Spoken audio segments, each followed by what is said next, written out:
We bought a tractor that almost every dealer warned us about. Because a real tractor would have cost us triple. Perfect? Far from it. Worth it? Well, that's what we're going to find out.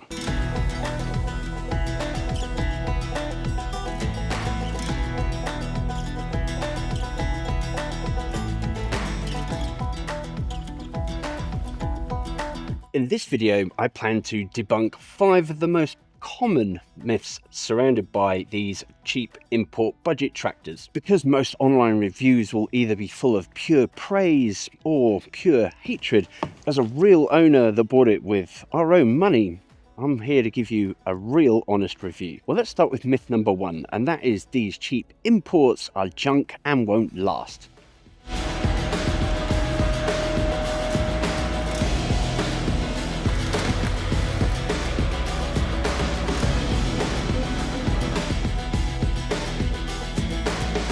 First 100 hours that I had this tractor, I kind of put it through its paces, but that's exactly what I needed it for. So, I mean, it's kind of expected, isn't it? Now, that's just over a year of ownership, and I understand that's quite low hours for a year's work, but I don't tend to use it all the time because I do have other machines to do other jobs, and sometimes they're just easier to get out of the shed. There is one common theme amongst a lot of reviews, and that's that paintwork can be a little lackluster, and if left out in the rain can tend to rust. And unfortunately, yeah, this is true. I keep my tractor in a barn that doesn't have a complete roof, and so this side of the tractor can sometimes get a bit wet, and couple that with putting things on here that scratch the paintwork and potentially chip it, well, it is a recipe for disaster. And quite frankly, it's something that I don't think you can avoid, but there's nothing stopping you from cleaning up the paintwork and patching it up just to get by. But in terms of any kind of real mechanical failures, no, this thing still works like a dream.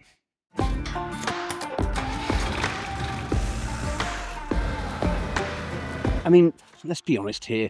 If you can afford to keep one of these in a nice, watertight, locked-up storage shed, you've probably got a budget to look further than something like a budget tractor. We're not looking for a show pony. We're looking for an ox, something that's going to work hard, not cry about being left out for the night in the rain, looking through your windows with sad puppy dog eyes because it's cold outside.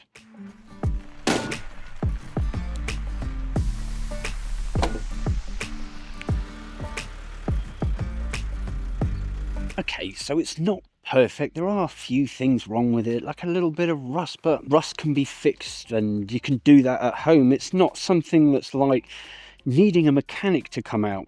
Quite frankly, these machines, it's like any other tractor that you might buy. You still have to take care of it. Okay, so it wasn't the most expensive thing, but I mean, tractors, they all need taking care in much the same way. You've got to keep them greased and you've got to make sure all your oil levels are well topped up. And quite frankly, that's just part of tractor ownership.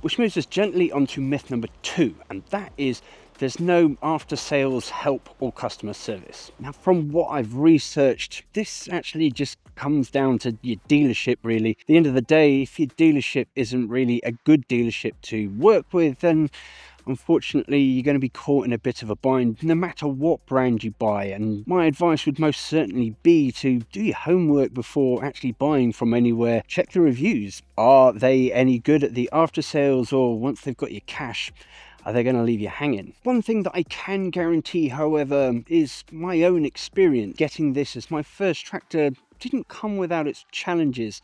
Unfortunately, I didn't know really anything to do with tractors, and I made a couple of errors, which can happen, and sometimes you can make a mistake. But my personal advice is honesty is the best policy, and if you call up Trident Tractors, as I have done on a fair few occasions, as long as you're just calm and nice about it and just explain your problem and ask them how you'd like them to help. I found their after sales customer service to actually be probably some of the best after sales I've gotten out of any machine that I've bought, which kind of says a lot. I am by no means trying to tell anyone how to speak to people on the phone, but through my own experience, the times that I did need something sending, it actually arrived in, I think, 2 days by recorded post delivery. I just nipped up the road and picked it up.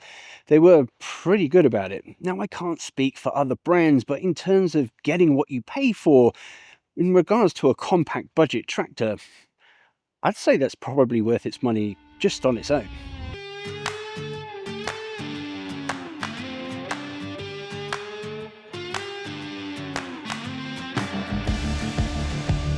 Myth number 3, we're going to need a bigger tractor. Now, we got the 354 model, which is a compact 35 horsepower tractor, and ours came with 5 extra implements, and we'll go through those with the cost a little bit later on. Now, unless you're planning on cropping or running a large livestock operation, then chances are you just need a utility tractor to get some of those harder jobs done, like slashing, digging trenches or footings, or maybe it's just shoveling stuff around with the front bucket, or perhaps you need tines to move pallets. But whatever you'll need, generally this will have it covered. Now, the front is load rated to 300 kilos, and I know that doesn't sound like a whole lot. If I'm honest with you, with the tines on here, I have managed to move logs that are over a ton. Just don't expect the tines to tip up, and don't lift it very high. It's extremely sketchy, and you definitely need a heavy counterweight on the back, such as the backhoe, which weighs 600 kilos. So you definitely don't want to be doing that sort of thing in dangerous situations. But if you really need to move something heavy, you'll find a way.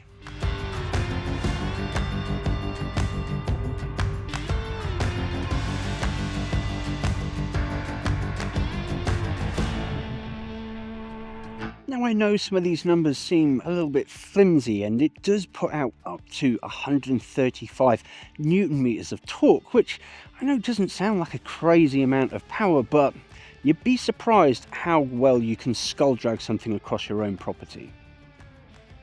Myth number 4 is there is no resale value. I'm going to level with you. The resale value on a Trident tractor, depending on how many hours it's got on it, is definitely going to vary, but if you flog the absolute guts out of it and expect to get a reasonable resale value close to what you bought it for, even though you've only had it a year, I mean, we do have to be realistic. You're not going to be able to sell a second-hand Havel for anything close to what you bought it for. And we have a Havel, and I don't think I would get much if I sold it. I mean, you have to kind of be real. If you're getting something that's budget, generally speaking, they kind of depreciate quite quickly. But are you really looking to get a tractor and then sell it on? I mean, if you do need a tractor and it's something that you hope to rely on, then I mean, certainly you could rely on this machine as long as you take good care of it. Myth number 5, the build quality is garbage.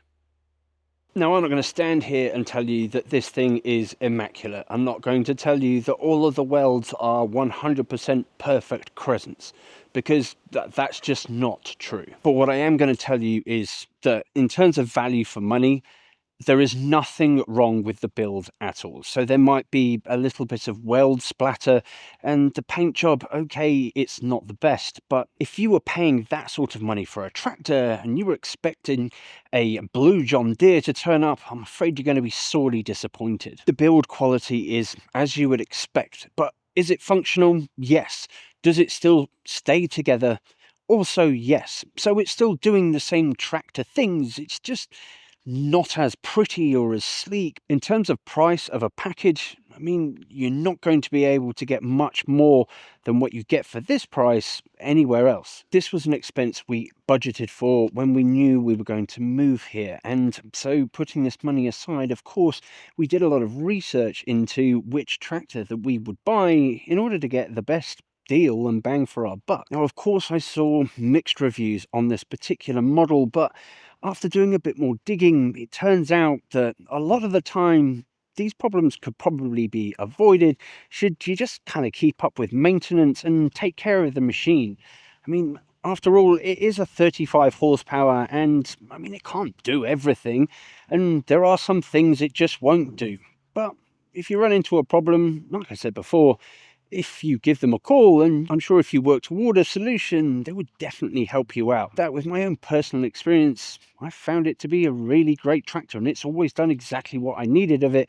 So from me, so far, no complaints. I mean, sure, it can be a bit clunky and difficult to drive at times, but I mean, at the end of the day, it's a piece of farm machinery, and it's just how tractors can be. And with a bit of fine tuning and a little adjustment, I'm sure you can get it running absolutely perfect to the way you like to drive. So let's talk brass tacks. Now, we paid 30 grand all up for the 35 horsepower tractor with the 5 implement package, and it was delivered within about 2 to 3 days of when we paid for it.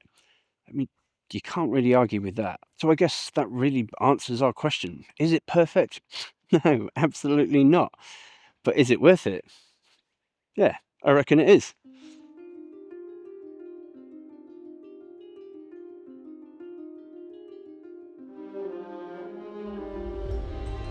Well, I have to be brutally honest, because I only really have experience with a Trident tractor, and therefore I only have buying experience with Trident. I've never bought any other tractors, so you'll have to leave me your feedback on your experience in the comment section, because I mean, it's always good to build up a picture and everyone can read the comments and learn where to go and where to stay away from, which, I mean, when every dollar counts, I think that's pretty important that we all band together. Now, for us, when we were shopping, this was the best deal at the time, and things change and deals change. So I would always advise definitely try and negotiate, because at the end of the day, there are a lot of options out there, and if they're not going to come to the table with a good deal, then I mean, you can always look somewhere else, just as long as you're getting exactly what you need that's specific to your homestead. So definitely do your homework on that one. Well, I hope that this helps serve as some sort of guide to help someone respect both their needs for a tractor as well as their budget, and ensure that you get the best deal that you possibly can. Tractors come in all sorts of shapes and sizes, and yeah, it would be really nice to get a new Kabuto, or you know, something even more extravagant like a John Deere, or hell, if we win the lottery, maybe a nice big Fendt would be good. So I look forward to hearing from you all in the comments. How has your tractor buying experience been, and what did you learn from it? Or was there anyone that you would say stay away from, or anyone that you had a really great experience with, much like we did when we purchased our tractor? And because that's the only experience we've got, that's all I can give you. For those regular viewers who are wondering what's happening with the sawmill, well, it's still going, but I feel like I owe you a proper update when things have started to move along, and not like the odd couple of jobs that really sort of got done this week. And if you've just joined us, well, I'll just say welcome, and don't forget to subscribe, because we post a video every week. There's always some shenanigans going on. We love a project, and I mean, we're always up to stuff. Danny will be back next week. She's also under the weather, just like I am. And we managed to catch something off our little one when they sneeze into your mouth. It's the joys of parenthood, I would say. So, stay safe, stay warm. Catch you all next week. See you around.